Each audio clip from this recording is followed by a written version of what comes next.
My name is Wendy Thomas. I'm 29 years old. I'm a registered nurse. Let her go. We won't pay for the surgery, my father said to the doctor while I lay in a coma, tubes in my throat, heart barely beating. He said it the way you'd cancel a subscription. No hesitation, no trembling voice. He signed the Do Not Resuscitate order at 11:18 on a Tuesday night. Not because the doctors told him I was beyond saving, but because the billing department told him the number. That was all it took. A number. And when I woke up 3 weeks later, bruised, broken, barely able to lift my own head, I discovered that the DNR wasn't even the worst thing he'd done while I was unconscious. What I did in the next 24 hours didn't just change my life. It collapsed his, and he never saw it coming. Because he forgot one thing about me. Before I go on, please take a moment to like and subscribe, but only if you genuinely connect with this story. Now, let me take you back 7 months earlier, to the day my grandmother died and everything started to unravel. I was born with a hole in my heart, a ventricular septal defect. That's what the cardiologist called it. I was 4 years old when they opened my chest. The surgery took 11 hours. The bill took my parents 20 years to forget. Or rather, it took my mother 20 years to forget. My father never did. You know how much you cost this family, Wendy? I was 8 the first time he said it. I'd asked for new sneakers.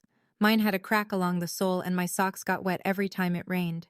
He was sitting at the kitchen table with a stack of medical bills. He didn't look up. $214,000. That's what you cost. I didn't get the sneakers. By the time I was 12, I'd stopped asking for anything. By 15, I was babysitting 3 houses on our block to pay for my own school supplies. By 18, I signed my first student loan, alone, while my older sister Meredith packed for the state university my parents were funding in full. Nobody questioned it. Meredith got a car at 16. I rode the bus. Meredith got her tuition paid. I got a repayment plan. Meredith got birthday dinners at restaurants. I got cake from a box and a card signed by my mother only. And I accepted all of it. That's the part that's hardest to explain. I wasn't angry. I genuinely believed I owed them. My father had repeated it so many times, you cost this family everything, that the debt felt as real as the scar on my chest. I carried it the way I carried my nurse's badge, every single day, without thinking. The only person who never mentioned that debt was my grandmother, Lillian.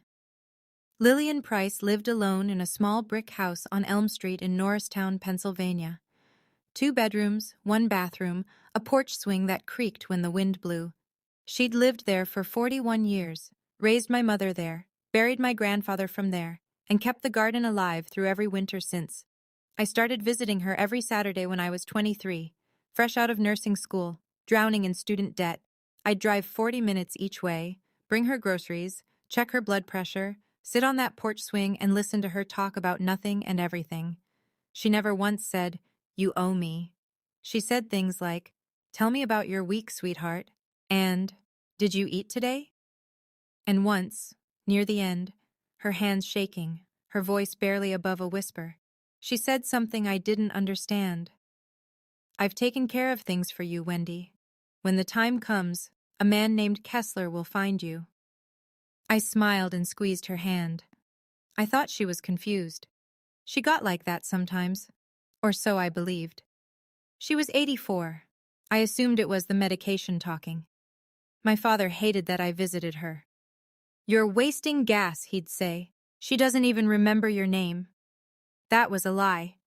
Lillian was sharp until her last breath. She remembered everything, including things my father wished she'd forget. She died on a Thursday in March, quietly, in her sleep, in that brick house on Elm Street. My father organized the funeral, small, quick. He didn't let me read a eulogy. "Keep it short," he said at the door of the funeral home. "We're not making a spectacle." I stood in the back row and said goodbye in silence. Lillian had said Kessler would find me. I didn't know who Kessler was. Not yet. It would take a coma, a signed death order, and 4 days in a hospital bed before that name meant anything at all. 3 months after Lillian's funeral, I was driving home from a 12-hour overnight shift at the hospital. It was 4:17 in the morning. Route 202, light rain. I remember the clock on my dashboard because I was calculating how many hours of sleep I could get before my next shift. 6, if I skipped breakfast. 5, if I showered. I never made that calculation again. The pickup truck ran the red light doing 50. It hit the driver's side of my car so hard, the frame folded inward like paper. I don't remember the sound. I don't remember the glass. I'm told I was conscious for about 90 seconds after impact, long enough for the paramedic to hear me say my name. Then nothing. Traumatic brain swelling, 4 broken ribs, internal hemorrhaging. The ER team at St. Catherine's, my own hospital, the place where I clocked in and out 5 days a week, opened me up within the hour. But the bleeding wouldn't stop. They needed a second surgery, a specialist, more time in the OR, and someone had to authorize it. I had no husband, no children. The emergency contact on my hospital file was the same name that had been there since I was 18, because my father had insisted on it. Gerald Thomas, next of kin. They called him at 10:30 that night. He arrived at 10:47. I know the exact time because the front desk logged it. He didn't go to my room first. He didn't ask the nurse how I was doing. He didn't ask if I was in pain or if I was afraid or if I had woken up even once. He walked straight to the billing department, and he asked one question: how much is this going to cost? I learned what happened next from a woman named Patricia Walsh. Everyone at St. Catherine's called her Pat. She was our head nurse, 28 years on the floor, a voice like gravel, and a memory that missed nothing. Pat was at the nurse's station when my father walked out of billing and found Dr. Richard Hale, the surgeon managing my case. She heard every word. "The second surgery," my father said. "What's the estimate?" Dr. Hale told him. 180 to 240, depending on complications. Insurance would cover part of it, but there'd be significant out-of-pocket, especially because my father was co-signer on some of my old medical accounts. He'd insisted on that when I was 18. I thought it was a kindness. It was a leash. My father didn't blink. "She doesn't have a healthcare proxy," he said. "I'm her father. I'm the decision-maker here." Dr. Hale nodded carefully. "That's protocol when no proxy is on file. Next of kin steps in." And then my father said it. "Let her go. We won't pay for the surgery." Pat told me later that Dr. Hale didn't respond immediately. He stared at my father for a long time. My father didn't look away. "She's been a financial drain her whole life," my father said. "Don't resuscitate." He signed the DNR form. His hand was steady, no hesitation. He put the pen down, asked if there was anything else he needed to sign, and walked toward the elevator. He didn't visit my room. He didn't look through the glass. He didn't say goodbye.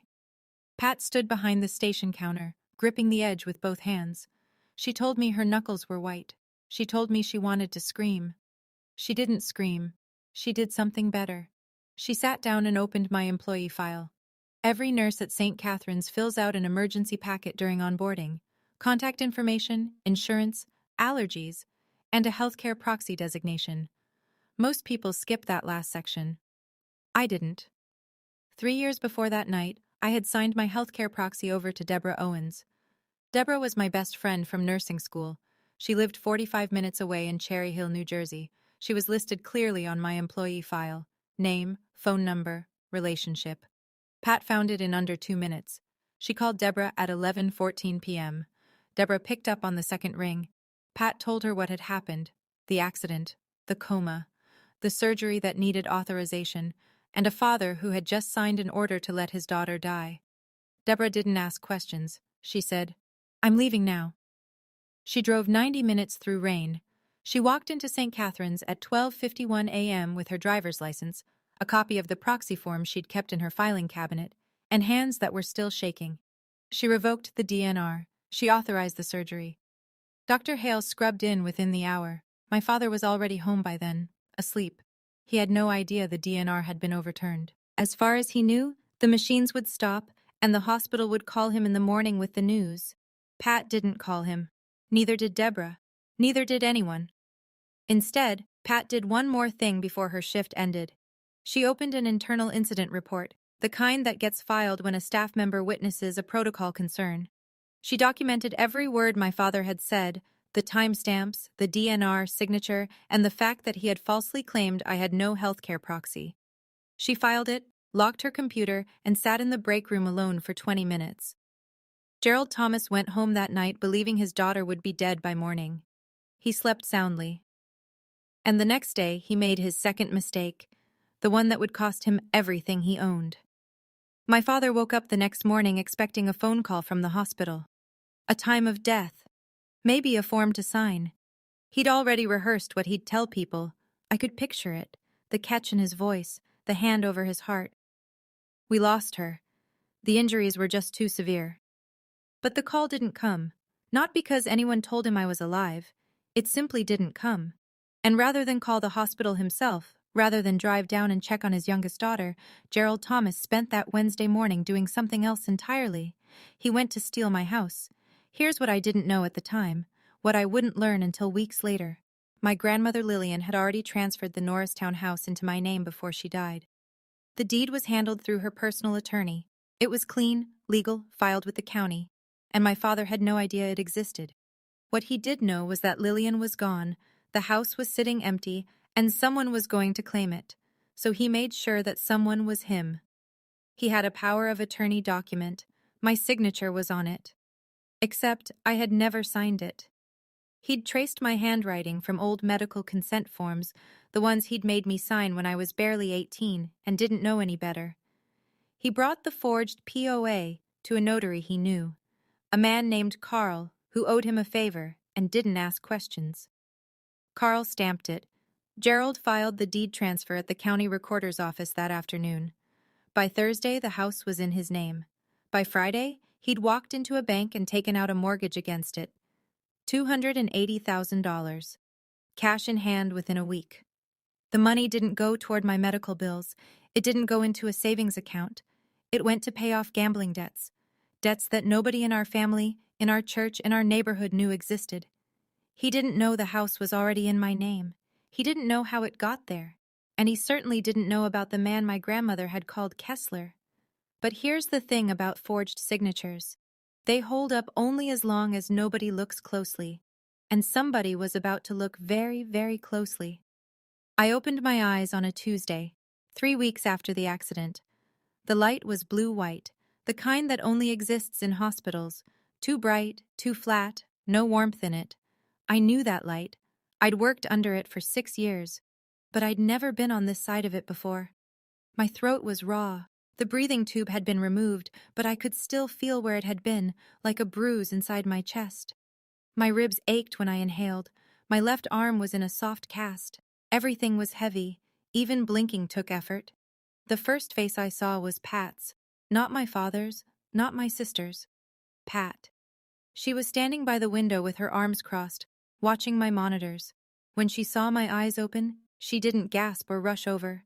She pulled a chair to my bedside and sat down. She took my hand. Her grip was firm and warm. "You're safe," she said. "I need to tell you some things. Not now, when you're ready." I tried to speak. My voice came out cracked, barely a whisper. "How long?" 3 weeks. Surgery went well. You're going to be fine." I closed my eyes again. Not because I was tired, because I was trying to remember how I'd ended up here. The truck, the red light, the sound of... The door opened. My father walked in at 2:17 that afternoon. The nurses logged it. I know because I checked later. He stood in the doorway for a moment. I watched his face carefully. There was something there, a flicker, half a second, before his expression rearranged itself into something softer, something practiced. I've read 1,000 faces in the ICU. Fear of losing someone looks different from fear of being caught. He rushed to my bedside. He grabbed my hand. Tears streamed down his cheeks. "Oh, sweetheart, we were so scared. Thank God you're okay." I looked at him, at the tears, at the trembling lip. "Hi, Dad," I said. Meredith sent flowers that evening. A generic bouquet from an online florist.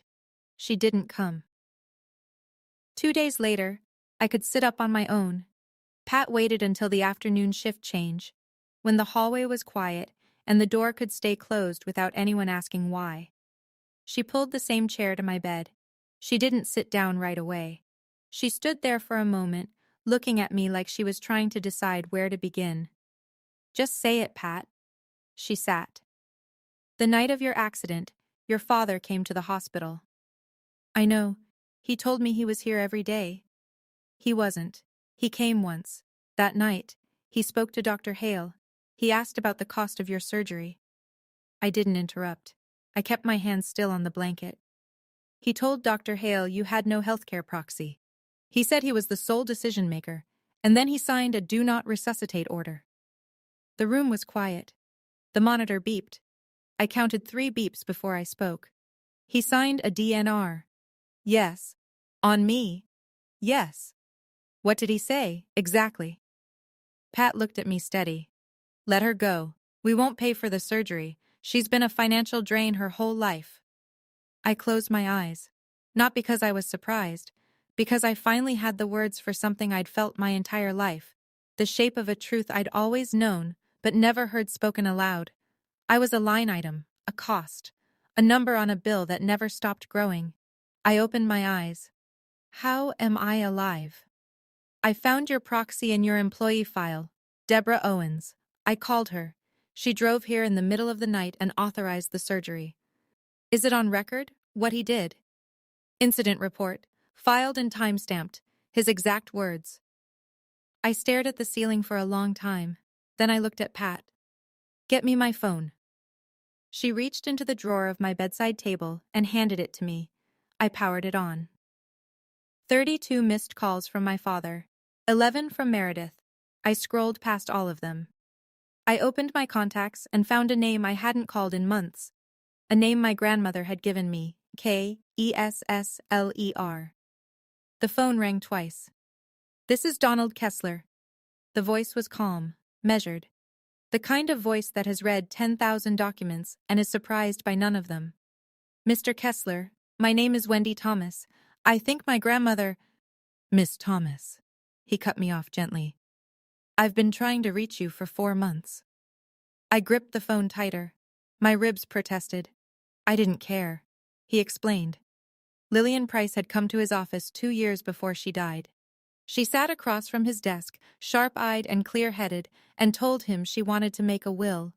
Not through the family attorney, not through anyone her son-in-law might know, through him, privately, notarized by his own staff, sealed. The will was simple. The house on Elm Street in Norristown, to Wendy Marie Thomas. Solely.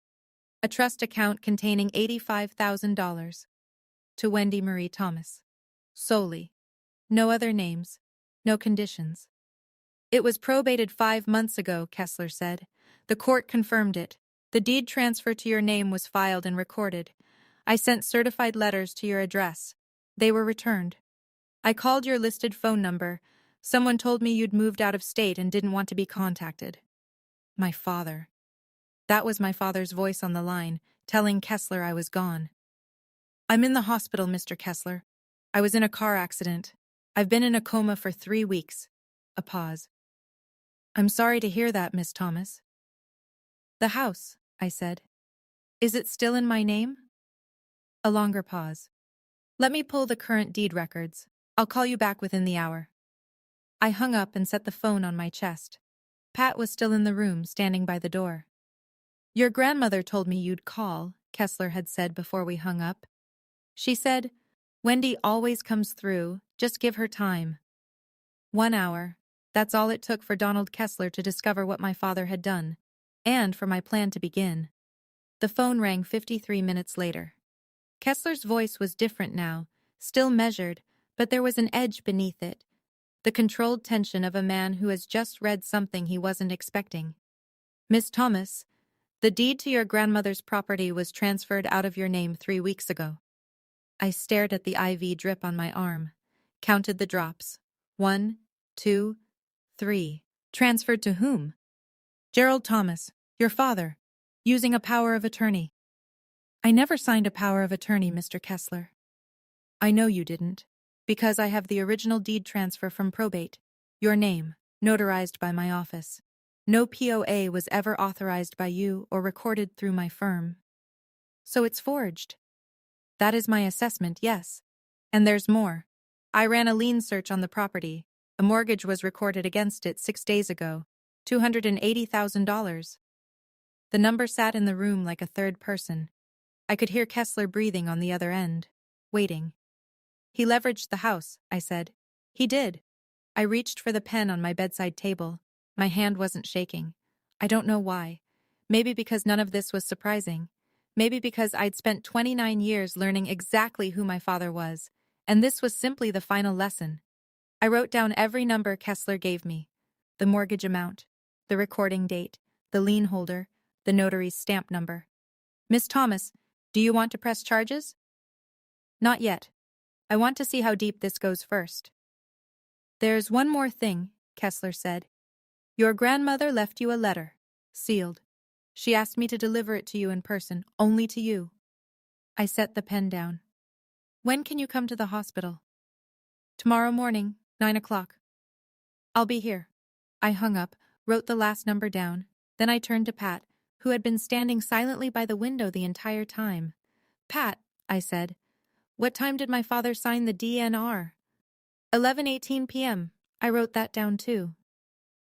Gerald Thomas visited his daughter the next afternoon with a bouquet of yellow roses and a Tupperware of banana bread that Meredith had baked. He set both on the table beside my bed, kissed my forehead, and sat down with the sigh of a man carrying an enormous burden. He was good at this. The performance. I'd watched it my entire life, at parent-teacher conferences, at church potlucks, at holiday dinners. The weary father, the silent provider, the man who sacrificed everything and never complained. The doctors say you'll be out in a week, he said, squeezing my hand. We'll take care of everything. Thank you, Dad. Meredith came this time, first visit since the accident. She stood at the foot of my bed with her phone in her hand and a tight smile that didn't reach her eyes. We were so worried, she said. I couldn't sleep for weeks. I looked at her. She looked at the window. My father leaned forward, his voice low and warm. The voice he used when he wanted you to feel held. Don't worry about the medical bills, sweetheart. We'll figure it out as a family. That's what families do. That's what families do. The man who signed my death order was sitting at my bedside, holding my hand, telling me about family. As a family, I repeated. I squeezed his hand back. I smiled. He smiled too, satisfied.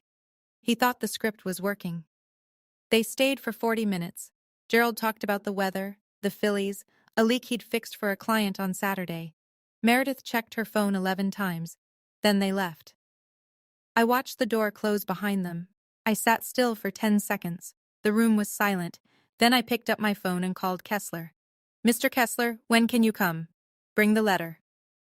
Donald Kessler arrived at 9 the next morning. He was shorter than I'd imagined. A quiet man in a gray suit, silver-rimmed glasses, a leather briefcase that had seen decades of use. He shook my hand gently, mindful of the IV line, and pulled a chair beside my bed. Your grandmother spoke about you often, he said. Every meeting, she mentioned you. He opened the briefcase. Inside was a manila envelope, sealed, Lillian's handwriting on the front. Just my name, Wendy. I broke the seal carefully. Inside was a single sheet of paper, folded twice. Her handwriting was thin but steady. She had written this while she could still hold a pen. Wendy, I know your father will try to take everything. He already has over the years. My pension, my savings, things I never told you because I didn't want to break the family apart. That was my mistake. Don't make it yours. The house is yours. The money is yours. Mr. Kessler has all the paperwork. Don't let anyone take what's yours, not even your father, especially your father. You are stronger than me, sweetheart. You always have been. I'm sorry I didn't say this while I could still hold your hand. I cried. For the first time since I'd woken up, since the accident, since Pat's words, since every cold revelation that had stacked on top of the last like bricks. I cried.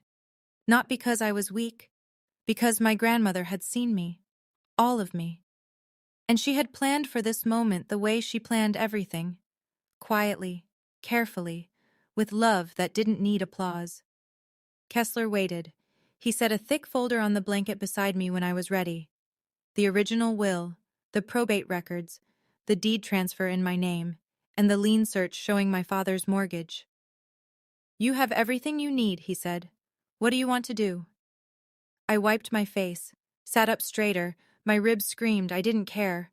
"I want to do this right. I want to do this publicly, and I want it done before Sunday." Kessler raised an eyebrow. "What's Sunday?" "Our church holds its monthly community gathering. My father's a deacon. He never misses it." Okay, I need to pause here for a second. If you're watching this and thinking, "I know exactly how this feels," or if you're sitting there wondering, "What is she going to do on Sunday?" drop a comment right now. Tell me, should she confront him publicly or handle it privately? I genuinely want to know what you'd do. Now, back to the story. 5 days after I woke up, they discharged me. I was still sore, still slow, still bruised in places I couldn't see. But I could walk, I could think, and I could make decisions, which was all that mattered. My father arrived at 10 in the morning to pick me up. He'd brought a suitcase. "You're staying with us until you recover," he said. He didn't ask. He announced it. The way he announced everything. "No arguments." "That's kind of you, Dad, but Deborah's picking me up. She has a spare room." His face changed. Not dramatically. Gerald Thomas never let the mask slip far, but the corners of his mouth tightened. "You'd rather stay with a stranger than your own family?"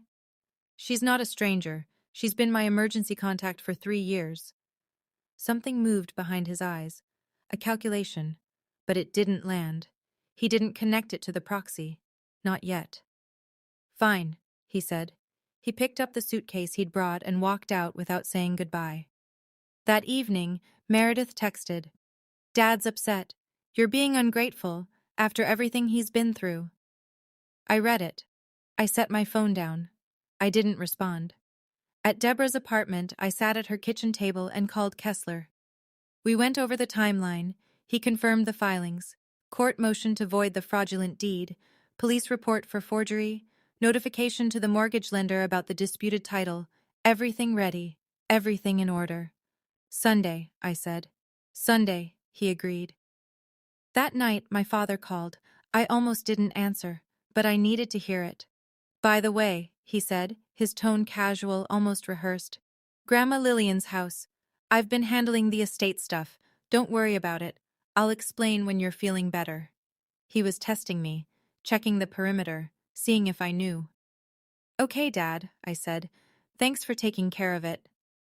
I hung up, set the phone face down on the table. Deborah was watching me from the kitchen doorway. "How do you do that?" she asked. "How do you sound so calm?" "Practice," I said. 29 years of practice. Let me tell you about my father's church. First Grace Community Church sits on a tree-lined road in a suburb west of Philadelphia.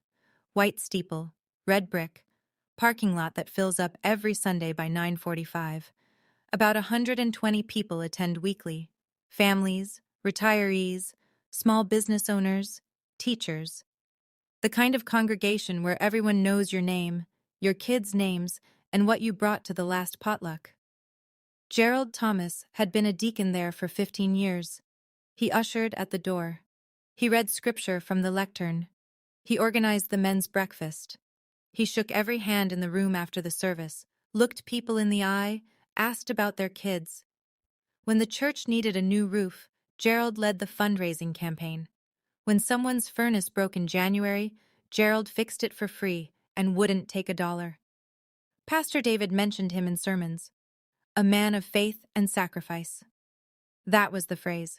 I'd heard it so many times I could feel it in my teeth.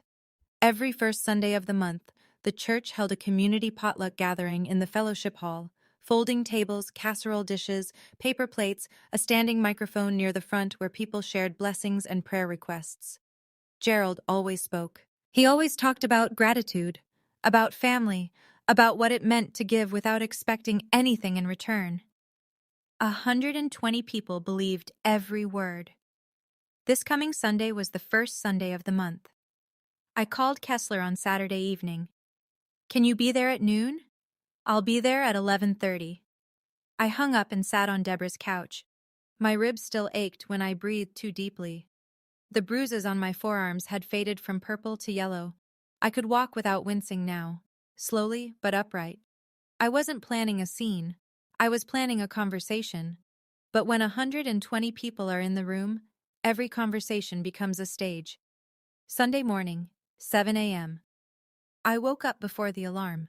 I stood in front of Deborah's bathroom mirror and looked at myself. The bruise along my jawline was almost gone. The one under my left eye had turned a faint green. My collarbone was still sore when I lifted my arm too high. I looked like someone who'd been hit by a truck, because I had been. I put on a white button-down shirt and black slacks. Simple, clean. No jewelry except the small silver studs Lillian had given me on my 21st birthday. I pulled my hair back, washed my face, didn't bother with makeup. I picked up the manila folder from the kitchen table. Inside, copies of Lillian's will, the original deed in my name, the county's lien records showing my father's mortgage, and the redacted incident report Pat had provided, the one with my father's words printed in black ink on hospital letterhead. I slid the folder into my bag. Deborah drove. We didn't say much. She turned onto the church road at 11:20 and parked near the back of the lot. The steeple caught the sun. "Are you sure about this?" she asked. "I've never been more sure." She squeezed my hand. "Whatever happens in there, I'll be right outside." I nodded. I opened the car door. Kessler was already there. I spotted him near the entrance. Gray suit, leather briefcase, standing by the flagpole with the patience of a man who billed by the hour and had nowhere else to be. He saw me. He gave a single nod. I walked through the front doors. The service was already underway. Hymns, warm air, the smell of old carpet and coffee. I slipped into the last pew and sat down. My father was in the front row. He turned at the sound of the door, saw me. His face lit up. The proud father, the grateful deacon, the man of faith and sacrifice. He raised his hand and waved. I waved back. A small wave. A patient wave. Meredith sat beside him. She glanced at me. She didn't wave. The service ended at noon. The congregation filed into the fellowship hall, a wide, low-ceilinged room with fluorescent lights and folding tables arranged in rows. Foil pans of baked ziti and green bean casserole. Paper plates stacked beside a tower of napkins. The standing microphone near the front, plugged into a small speaker that hummed quietly. Gerald was already up there. He always was. He stood beside the microphone with his hands clasped in front of him, waiting for the room to settle. 120 people found their seats. Chairs scraped against linoleum. Children darted between tables. He tapped the mic. "Good afternoon, everyone. I want to start with something personal today." The room quieted. "As many of you know, my youngest daughter Wendy was in a serious car accident last month. She was in a coma for 3 weeks. The doctors weren't sure she'd make it." He paused. He was good at pauses. "But God is faithful. And today, Wendy is here with us." He turned and gestured toward me. I was standing near the back wall. Every head in the room turned. Applause. Warm, genuine applause. A woman in the second row pressed her hand to her heart. An elderly man nodded. "As a father," Gerald continued, his voice cracking at exactly the right moment, "there is nothing more terrifying than almost losing your child. I prayed every single night. I never left her side." I felt the words land in my chest. Not like a wound, like a key turning in a lock. I never left her side. He said that to 120 people who had no reason to doubt him. "Family is everything," he said. "That's what I've always taught my girls." He looked at me. He smiled. He opened his arms, just slightly, the universal gesture of a father expecting an embrace. I smiled back. I walked toward him. The room watched with soft, expectant eyes. "Dad," I said, loud enough for the first 3 rows to hear, "can I say a few words?" He didn't hesitate. He couldn't. Not in front of 120 people who had just heard him call me his miracle. "Of course, sweetheart." He handed me the microphone. His smile was wide, confident. He stepped to the side, hands behind his back, playing the supporting role perfectly. I wrapped my fingers around the mic. It was warm from his grip. I didn't look at him. I looked at the room. "Thank you all for your prayers. I'm truly grateful to be standing here. But I need to correct something my father just said." The room was still. Gerald's smile faded by 1 degree. My father didn't pray by my bedside. He was at the hospital once, the night of the accident. He didn't come to check on me. He went to the billing department first. Then he spoke to my surgeon. I could feel Gerald shifting beside me. I didn't turn. He asked how much the surgery would cost. And when they told him, he said, and these are his exact words, documented in a hospital incident report, "Let her go. We won't pay for the surgery. She's been a financial drain her whole life." Silence. Not the comfortable kind, the kind that presses against your eardrums. Then he signed a "Do Not Resuscitate" order. Someone in the middle of the room inhaled sharply. A woman in the front row covered her mouth. I'm alive because a colleague, a nurse at that hospital, found my healthcare proxy and called my friend in the middle of the night. My friend drove 90 minutes in the rain to authorize the surgery. Not my father, not my sister, a friend. Gerald stepped forward. "Wendy, stop. You don't know what you're—" "I'm not done, Dad. This isn't the place. You chose a church to lie. I'm choosing the same church for the truth.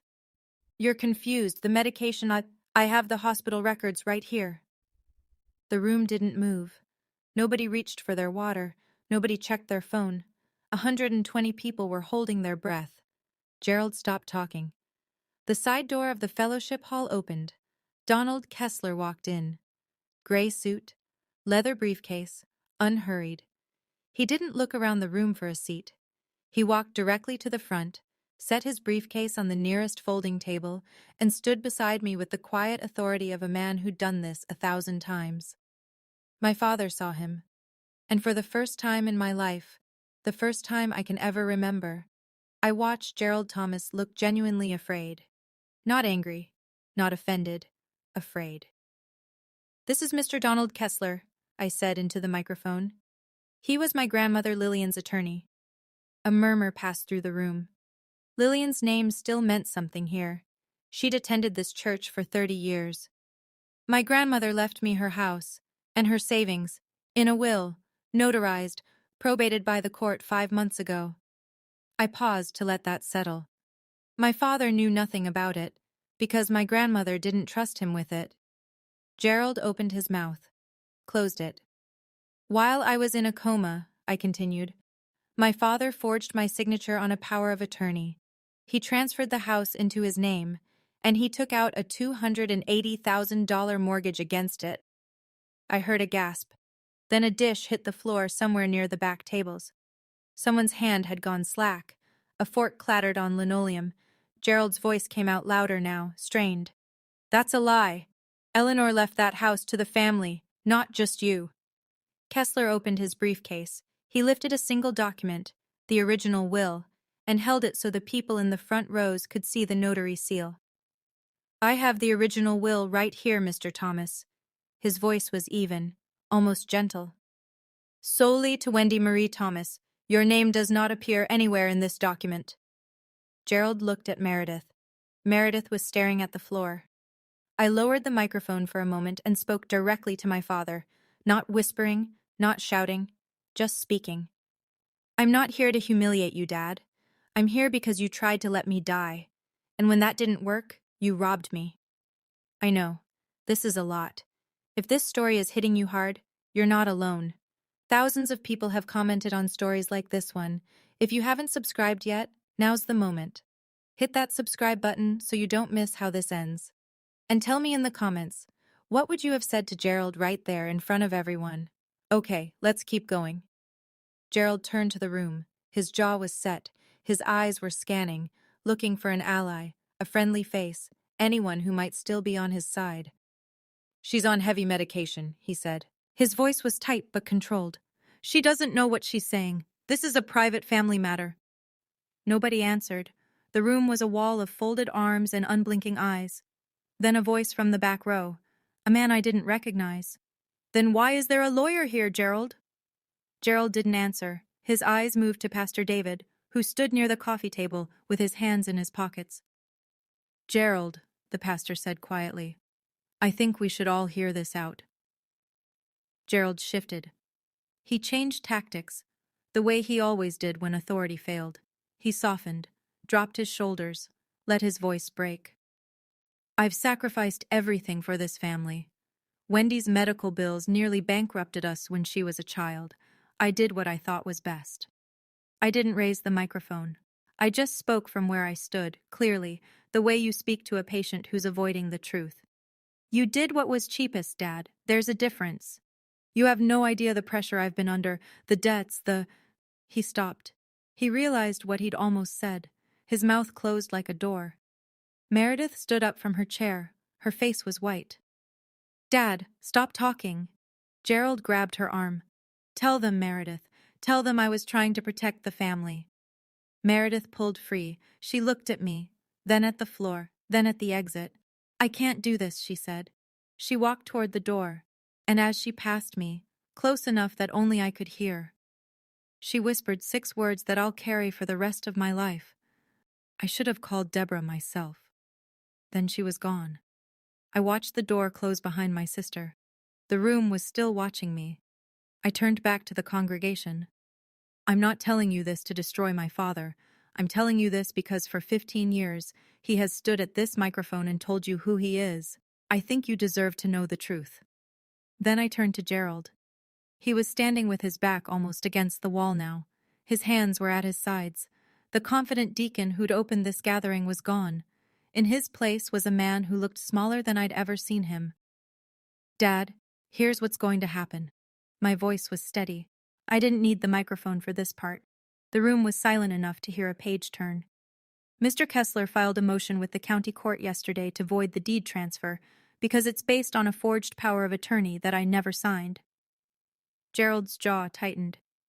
The bank that issued the mortgage has been notified that the title is disputed. The loan is frozen. His left hand began to tremble. I filed a police report on Friday. Forgery and fraud. The notary who stamped your document is named in it too. He took a half step backward. You will be required to return the full $280,000, or you will face criminal charges. Gerald's voice came out raw, almost a whisper. You'd send your own father to jail?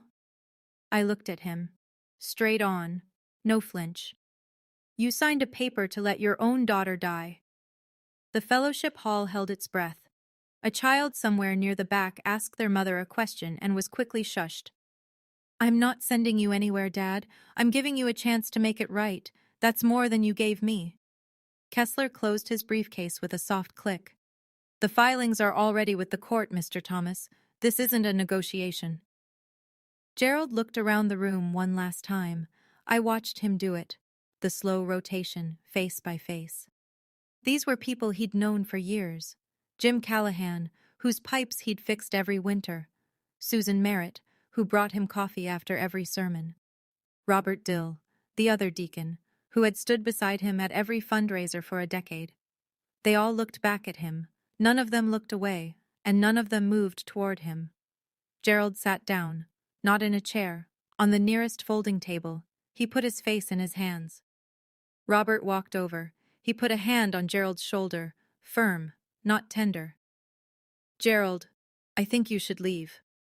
Gerald stood. He walked toward the door. His shoes made no sound on the linoleum. At the threshold, he turned and looked at me. His eyes were red. His mouth was open, like he wanted to say something. Some final line that would land the way his speeches always landed. Nothing came out. He left. I set the microphone down on the nearest table. My hands were steady. My ribs hurt. I didn't care. I'm sorry for disrupting your Sunday, I said to the room. My grandmother Lillian loved this church. She would have wanted the truth spoken here. 2 women came forward and hugged me. A man I didn't know shook my hand without a word. Pat, who had arrived quietly before the service and had been standing near the coffee station the entire time, caught my eye from across the room and gave a single, firm nod. Then someone touched my arm, a small, weathered hand. I turned. An older woman, white hair, cardigan, glasses on a chain around her neck. I'm Doris Brennan, she said. Your grandmother and I sat together every Sunday for 20 years. I nodded. I didn't trust my voice. She told me about you, every single week. She was so proud of you, Wendy. She never stopped talking about you. I'd spent my whole life thinking I was invisible in this place, that nobody in my father's world had ever seen me. Lillian made sure that wasn't true. Within 24 hours, everything Gerald Thomas had built came apart. The bank froze the mortgage Monday morning. An attorney from the lender's fraud department called Kessler before noon. The title was flagged as disputed, the loan suspended. Gerald couldn't access the funds. He couldn't refinance. He couldn't sell. The $280,000 he'd already spent was gone, and the debt was now his alone, secured against nothing. The county court accepted Kessler's motion to void the deed transfer. Gerald was served with a summons at his home that afternoon. A process server knocked on his door at 3:15. His neighbor was getting the mail and watched the whole thing. The police opened a formal investigation into the forgery and fraud. The notary, Carl, was named in the report. By Tuesday, Carl had hired his own attorney and was cooperating with investigators. Gerald was on his own. Word traveled through the church faster than any sermon ever had. Gerald was asked to step down as deacon by a unanimous vote of the board Tuesday evening. Robert Dill called him personally.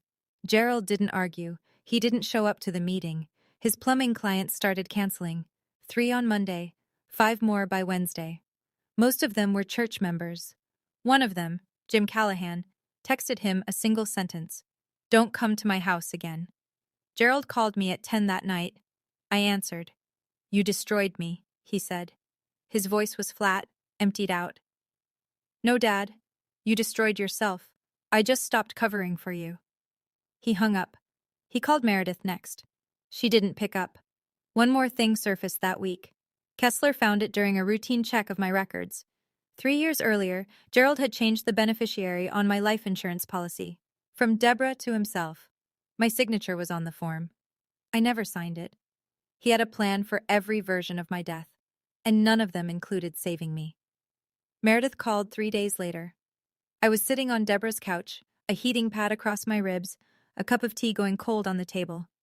My phone buzzed, her name on the screen. I stared at it for 2 full rings before I picked up. "Wendy." Her voice was thick. She'd been crying. "I need to say something." "Then say it." "I knew about the DNR. I was in the waiting room when Dad went to talk to the doctor. He told me what he was going to do. I didn't stop him." I said nothing. I let the silence do what silence does. "And the house. I knew about that too. He promised me $85,000 if I kept quiet." "And you kept quiet?" "Yes. While I was in a coma." "Yes." Her voice cracked. "I was scared of him, Wendy. I've always been scared of him. I know that's not an excuse." "It's not." She was crying now, hard, the way she used to cry when we were children, messy, loud, uncontrolled. I remembered that sound. It used to make me want to fix things for her. "I'm not asking you to forgive me," she said. "I know I don't deserve it." "You're right, you don't. Not right now." A long pause. I could hear her breathing. Ragged, thin. "But I'm not going to pretend you don't exist, Meredith. If you want to rebuild something, with me, not with Dad's money, you know where to find me." She didn't say anything for a while. Then quietly, "Grandma Lillian sent me a letter too." I sat up. She wrote, "I love you, Meredith, but you are too much like your father. Choose differently." The line went silent. "Did you?" I asked. "Choose differently?" She didn't answer, because we both already knew. Forgiveness isn't something I owe anyone. But the door isn't locked, it's just closed. She'll have to knock. 1 month later, the deed to Lillian's house was back in my name. The court voided the transfer on a Wednesday. Kessler called me at 10 in the morning with the ruling. I thanked him. He said, "Thank your grandmother." Then he paused and added, "She would have loved watching you in that fellowship hall." Gerald faced criminal charges: forgery in the 3rd degree, fraud, mortgage fraud. His attorney advised a plea deal: probation, full restitution, no prison time if he cooperated. Gerald accepted. He didn't have a choice. The evidence was overwhelming, and Carl the notary had already told investigators everything. Gerald sold his house to cover the debt. It wasn't enough. The remaining balance would follow him for years. He moved in with his brother in Allentown. I heard this through Meredith, who heard it from a cousin. I didn't verify it. I didn't need to. Meredith lost 2 real estate listings from church members. She didn't lose her license. She wasn't charged. She hadn't signed any documents. But people remembered. People always remember. I went back to work, part-time at first. Pat rearranged the schedule so I'd only do day shifts for the first 2 months. She didn't make a big deal about it. She just handed me the new rotation and said, "Welcome back, Thomas." On a Saturday in late October, I drove to Norristown. I parked on Elm Street. I walked up to the brick house with the creaking porch swing and the garden that had gone a little wild. I turned the key in the front door, my key, in my door, and stepped inside. Lavender. That's what I smelled first. Lillian's lavender sachets, tucked into every drawer and closet. The scent of a woman who'd planned for everything. Her photo sat on the mantel. The 2 of us on the porch swing, squinting into the sun. I don't remember who took it. I sat in her rocking chair. I didn't turn on the TV. I didn't check my phone. I just sat. For the first time, I was in a house that was mine. Not because I'd earned anyone's approval, but because someone had loved me enough to make sure I'd be okay. I used to believe that being a good daughter meant absorbing whatever my family threw at me. Every insult, every guilt trip, every time my father reminded me what I'd cost him, I took it all in and said thank you because I thought that's what love required. Silence, gratitude, obedience. I was wrong. Setting a boundary isn't revenge. It's survival. And sometimes, survival looks like a quiet man in a gray suit, a stack of notarized papers, and the courage to stand in front of 120 people and say, "This is what actually happened. I don't hate my father. Hating him would mean he still controls how I feel. He doesn't. Not anymore. He is a man who made terrible choices driven by debts he was too proud to admit and an addiction he was too ashamed to face. That doesn't excuse what he did. But it does explain why I don't need to carry his weight on my shoulders any longer. If you're watching this and you see yourself anywhere in my story, in the guilt, in the silence, in the bone-deep belief that you owe people who have hurt you, I want you to hear this clearly. You don't. You don't owe anyone your health. You don't owe anyone your home. And you certainly don't owe anyone your life. My grandmother Lillian taught me that. Not with lectures, not with shouting. With a letter, a house, and a lawyer named Kessler. I still go to church, by the way. Different church, same God, smaller congregation, friendlier coffee, and I sit in the front row. Not because I need to be seen, because I'm done hiding in the back. Thank you for staying with me until the very end. If Wendy's story resonated with you, or reminded you of someone you love, leave a comment below. Tell me, what boundary have you set that changed your life? I'd love to hear your story. And if you want more stories like this one, check the description. There's one waiting for you that I think you'll connect with even more. Subscribe, and I'll see you in the next one.